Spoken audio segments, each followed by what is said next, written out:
Você com certeza já jogou Pokémon. O jogo de capturar bichinhos e colocar eles numa rinha é uma das franquias mais famosas do mundo. Todos conhecem os mais famosos como Pikachu, Charmander e Bulbasaur. O jogo da Nintendo foi um sucesso desde o seu lançamento, trazendo fãs, longevidade e uma quantidade absurda de produtos relacionados à marca, como animes, filmes, séries, mangás, card games, entre outras milhares de mídias relacionadas à marca Pokémon. Mas uma coisa que poucos sabem é que Pokémon não é o primeiro jogo de caçar monstros.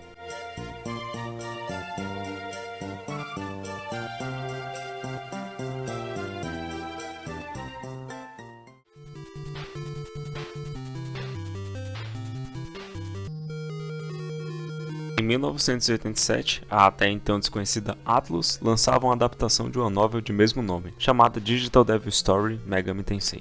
Esse jogo apresentava uma história bastante complexa para a época que foi lançada, e um pouco polêmica. Vocês lembram que eu mencionei que Pokémon não foi o primeiro jogo que contou com um sistema de recrutamento de monstros? Digital Devil Story Megami Tensei foi o pioneiro nos jogos de colecionar monstros. Mas nesse jogo, nós não capturamos bichinhos fofinhos, e sim demônios, divindades e entidades de diversas religiões. A plot do jogo se baseava em um evento apocalíptico. Na intro do jogo, somos apresentados ao contexto.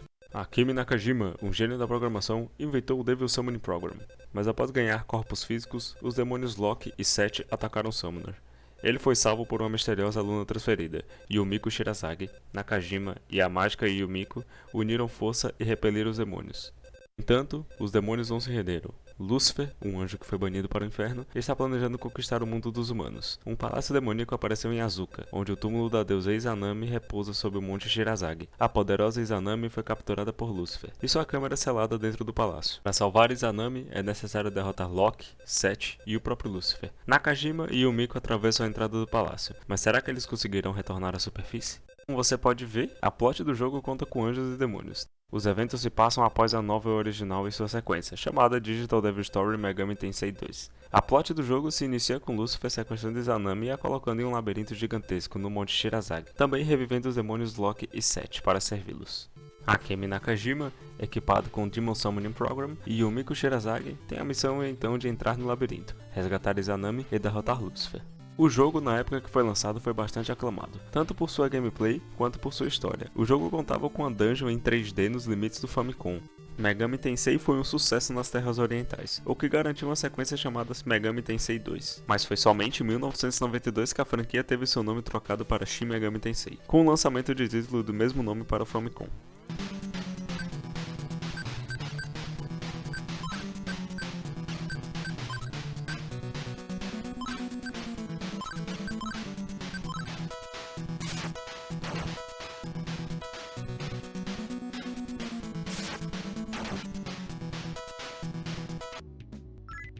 Atlus fez a troca do nome para Shin Megami Tensei por conta que não se associava mais à franquia original, Digital Devil Story. Megami Tensei significa a encarnação da deusa, e a adição do Shin no nome faz com que, traduzindo para o idioma das terras tupiniquins, se chame a nova reencarnação da deusa. Shin Megami Tensei 1 foi produzido em mente como um remake de Megami Tensei 2, o que ocorre visivelmente por conta de similaridades na plot. Um fator extremamente importante que foi primeiramente adicionado nesse jogo foi o Law Hero e o Chaos Hero, e o protagonista, que de início teria um alinhamento neutro, e as suas ações iriam afetar a sua visão de mundo. Kazuma Kaneko, um dos cabeças da franquia, queria fazer essa mistura para adicionar elementos na gameplay posteriormente. O tema principal de Shin Megami Tensei era uma pessoa despertando para a destruição inevitável e não podendo fazer nada além de confiar em suas próprias habilidades. O cenário levou muito tempo para ser finalizado, passando por várias revisões por diversos membros da equipe. Durante os esboços iniciais, estava planejado que o final da história se passaria em Israel, após uma longa jornada pelo Japão. Essa ideia foi completamente descartada, como pode perceber nos títulos posteriores que se passam todos no Japão, com exceção de Shin Megami Tensei Strange Journey. Após um lançamento com um sucesso moderado nas terras asiáticas, tivemos muitas continuações, cada um adicionando mais recursos do que a outra, como demônios, elementos de gameplay, interações e etc. Tudo isso nos trouxe para o jogo que iremos fazer review hoje, que é o quarto título numerado da franquia, Shin Megami Tensei 4.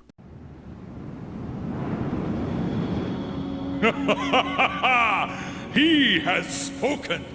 Your life is now irrevocably changed! The choices you make will no longer bear only on you. What you do will create a world.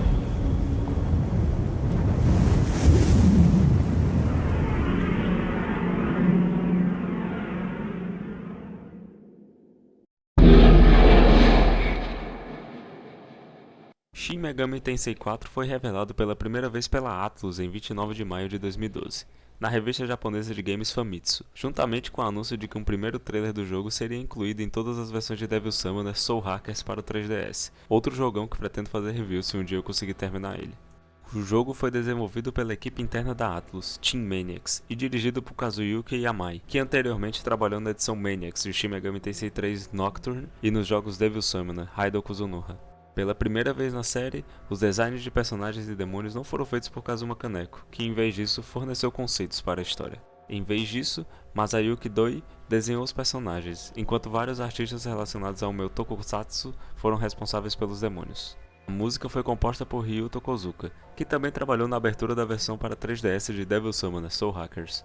Naoto Hiraoka explicou que Shin Megami Tensei 4 apresentaria uma evolução das mecânicas e do gameplay da série, além de um sistema de batalhas que manterá a influência dos títulos anteriores.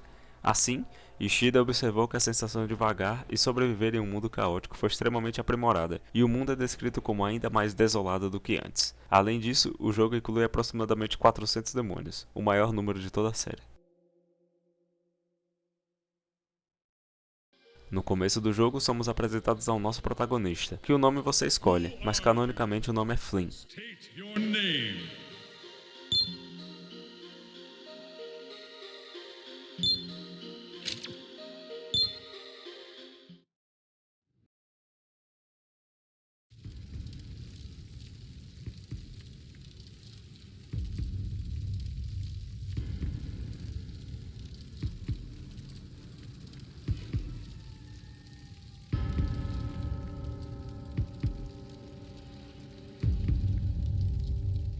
Oh, so there you are. Hey, over here.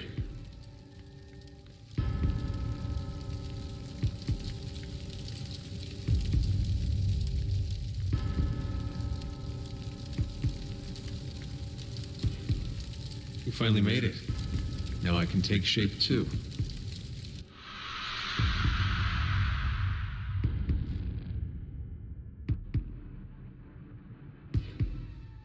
I was fighting damn hard when I waited for you to show up. You do remember me, right? That's right. I'm Walter. Whatever happens after this, you better not forget me. Because you and me are going to make a world where anything can be changed if you have the will.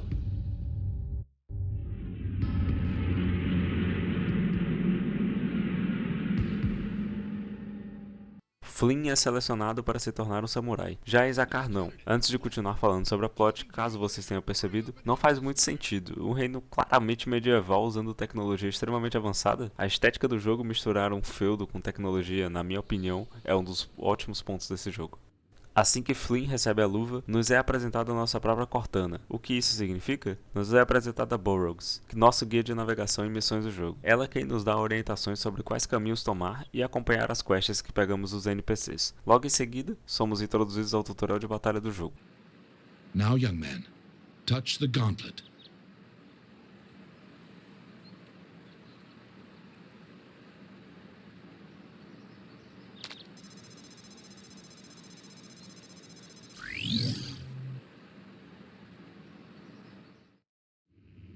The mystic script has appeared on the gauntlet.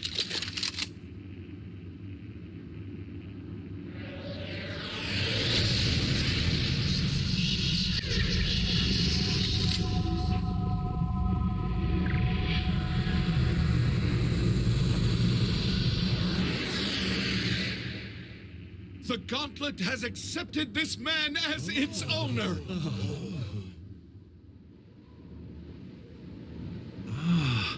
The birth of a new samurai.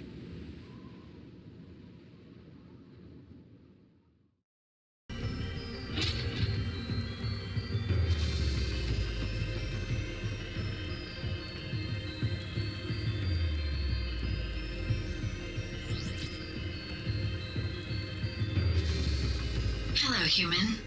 I'm Burroughs, a navigational AI. I've acknowledged you as my user. It's good to meet you. O jogo é um exímio RPG japonês, mas antes que você saia desse vídeo, me escuta. Como é bem conhecido, esse jogo é um RPG de turno. mas ele conta com um dos sistemas de batalha mais divertidos e dinâmicos em um videogame que eu já vi. No título numerado anterior, Shin Megami Tensei 3, foi introduzido um sistema de press turn. O que isso significa? Cada personagem que participa em combate, aliado ou inimigo, tem direito a um ícone de ação. A regra por trás desse sistema é que qualquer ação, como atacar, usar habilidade, itens ou conversar com demônios, normalmente custa um ícone de ação todo. Mas se o combatente acertar um ataque crítico, explorar a fraqueza do oponente ou pular sua vez, o turno será considerado somente como metade, o que é marcado com um ícone cintilante. Esses meios turnos permitem que o personagem faça qualquer coisa que um turno normal permite, mas ele sempre esperará, mesmo que a opção de meio turno seja novamente acionada. Esse sistema de batalha de recompensa e punição em dobro recebeu críticas, geralmente boas entre jogadores de RPG devido à extrema dificuldade dele e à necessidade de lutar de forma inteligente. Por exemplo, se eu ataco um inimigo que é fraco a fogo, com um ataque chamado Agi, que é um ataque do elemento fogo, eu ganho o turno e passo a vez para outro demônio que irá atacar, fazendo com que eu ganhe um turno a mais e volte para mim, fazendo com que eu possa atacar novamente. Shin Megami Tensei 4 usa o mesmo estilo de combate, mas com algumas mudanças. Foi adicionada o status de Smirk. Smirk é acionado quando você desvia de um ataque do inimigo, anula totalmente uma magia ou explora a fraqueza de um inimigo. Você recebe esse status, que é um estado que você fica muito bufado. Os efeitos do Smirk são maximizar buffs como Tarokaja, que boosta seu dano de ataque, dá um boost na chance de crítico para 95% para ataques físicos e 70% para ataques com a arma, aumentando a chance de acerto para 100%, remove as fraquezas e anula as chances de crítico do inimigo, aumenta a taxa de desvio para 85% para todos os ataques do turno. Esse também é o primeiro jogo da franquia que não conta com encontros aleatórios. E por último, falando a respeito da batalha, além dos 3 demônios que você pode recrutar, os membros da sua party e de seu alinhamento a partir de certo momento do jogo também podem atacar e usar habilidades, mas você não tem controle sobre eles. Outro elemento da gameplay bastante importante é a negociação com demônios. Flynn e outros demônios da sua party podem recrutar outros demônios entrando em um diálogo com eles. Os requisitos para recrutamento de demônios variam de acordo com a sua raça, gênero e alinhamento. Por exemplo, alguns demônios podem ser subornados com dinheiro ou itens, enquanto outros, como anjos ou arcanjos, podem apenas fazer uma pergunta filosófica. Alguns podem ser seduzidos por um discurso bonito e alguns gostam de serem bajulados. Alguns vão até mesmo se juntar sem que você queira. No entanto, alguns se recusam a se unir com base em ideais opostos. Alguns vão estar com vontade ou simplesmente não conseguem entender a língua dos humanos. Falando um pouco sobre a trilha sonora do jogo, esse jogo conta com uma das melhores trilhas sonoras na minha opinião, com bastante synth. Cada lugar desse jogo tem uma trilha sonora foda. Vou listar algumas que eu acho mais fenomenais.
As dublagens são ótimas também, principalmente a dos NPCs, que me deixou bastante impressionado. Voltando a falar um pouco da história do jogo, após o tutorial de batalha e recrutamento, Flynn irá se enturmar com seus parceiros samurai, Walter, Jonathan, Isabel e Navarre. No começo, você é jogado meio de lado, juntamente com Walter, por conta que eram camponeses, mas você consegue se enturmar com Isabel e Jonathan, que eram da alta sociedade.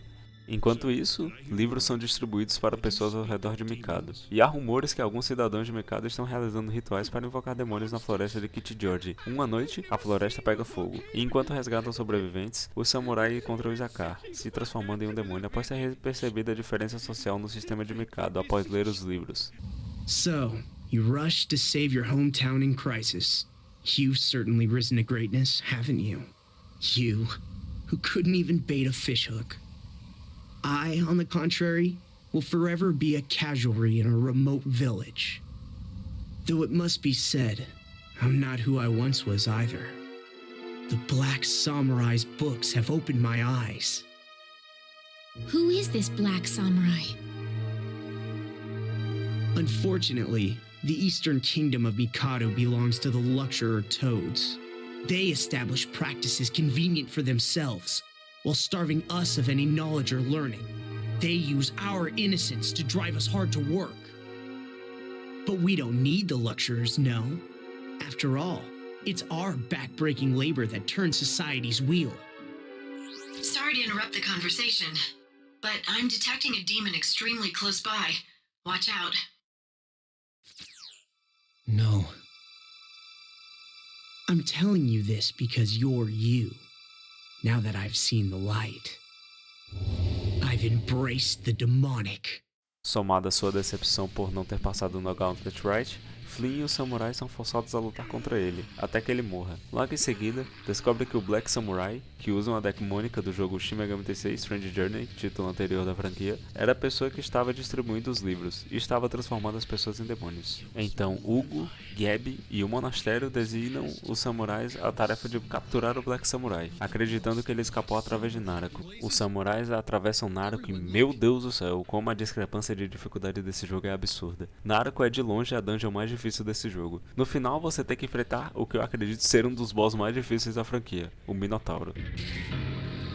Over 1,500 years have passed since I formed the pact with my master. You are either truly skilled or fools indeed to ignore his warning. I will dine on your blood that wishes to mingle with the unclean. Esse boss faz com que você coloque em prática e prove pro jogo que você tá pronto para enfrentar os próximos desafios, mas ele é extremamente injusto. Lembra da mecânica de Smirk? Pois é, ela se aplica também a inimigos, e como essa mecânica é fodida de injusta, ele esmirca quase todo ataque, fazendo com que você tenha que contar não só com a sua estratégia, mas também com a sua sorte. Eu juro pra vocês, quando eu digo que esse boss é o mais difícil do jogo, não é brincadeira. Simplesmente todos os outros bosses são balanceados e não representam muita ameaça, mas eu não julgo muita gente que desiste desse jogo nas primeiras horas de gameplay por conta desse fudido.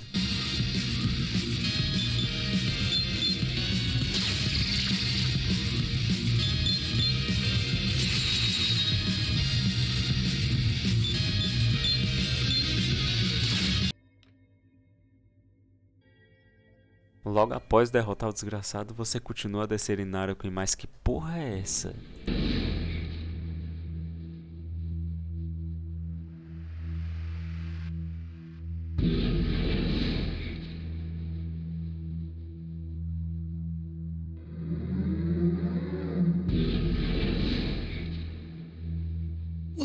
What is this? There are stars below us. It's lovely.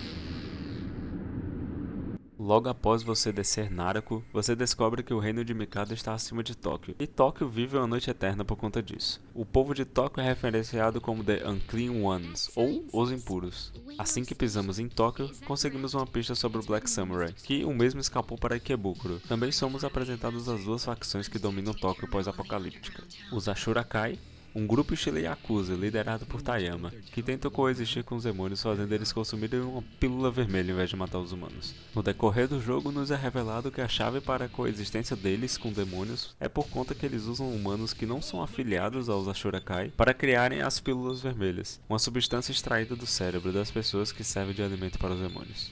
Também nos é apresentado Ring of Gaia, que é uma facção que já teve outras aparições na série. Eles deixam qualquer um entrar, mas para ser aceito você precisa passar por um teste, onde você tem que carregar uma vela por um labirinto. Se você levar a vela até o fim dele, você está dentro.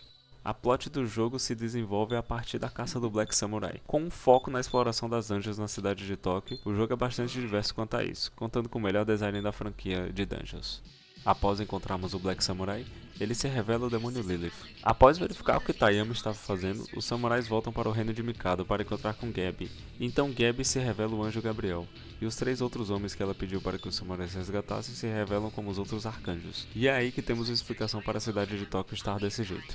25 anos atrás, 1500 anos no tempo de Mikado, quando os demônios começaram a invadir Tóquio, um domo foi formado acima da cidade, e alguns humanos escolhidos por Deus foram transportados em um casulo para viver lá em cima. Para parar os planos dos demônios, os anjos planejam destruir Tóquio totalmente. Quando ela dá essa explicação, Walter perde toda a fé que tinha e se junta com Lilith. Jonathan discorda totalmente dos dois, e assim nós temos que fazer uma escolha entre a lei ou o caos. Então nós vamos atrás de Lilith, e dependendo da escolha, ela será morta ou será deixada para viver. Quando chegamos no reator de Yamato, nós somos transportados para 2 versões de Tóquio. Blasted Tóquio, onde os anjos ganharam a guerra e destruíram Tóquio, e os humanos que não foram escolhidos por Deus foram envenenados por Pluto, e Infernal Tóquio, onde os demônios venceram a guerra comandados por Kenji. Como você pode ver, cada rota tem bastante diferenças, mas existe uma que se destaca, que é o final verdadeiro do jogo. Caso você não concorde com nenhum dos 2 alinhamentos, você pode optar pelo final neutro, onde você conhece Masakado, que o final consiste em destruir o domo que está acima de Tóquio e criar outro domo com Masakado.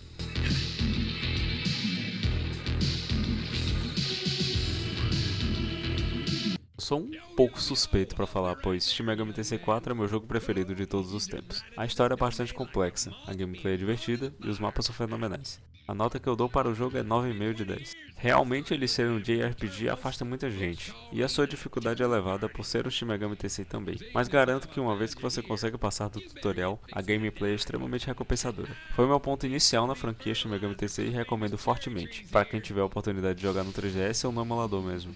E vocês, já jogaram algum jogo da franquia ou sobre franquias? O que acham de RPG de turno? Deixa nos comentários. Obrigado para quem viu até aqui, e eu agradeceria muito o seu like, por tanto o roteiro quanto a edição desse vídeo foram bastante trabalhosos. Valeu, falou, fui!